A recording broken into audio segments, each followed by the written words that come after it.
আলাইকুম ওয়া রাহমাতুল্লাহ। সংগ্রামী সহযোদ্ধারা,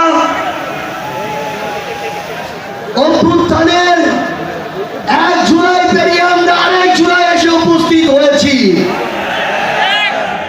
কিন্তু এখনো মুজিববাদীদের আস্তানা ঘিরে রয়েছে।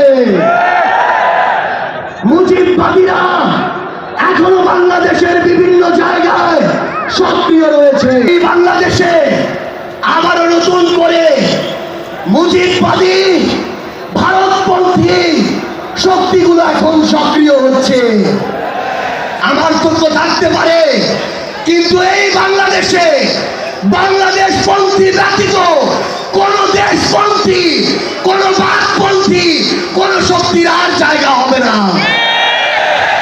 সহযোদ্ধারা, এই বাংলাদেশে আর ভারতীয় আধিপত্যবাদ হতে দেওয়া যাবে না।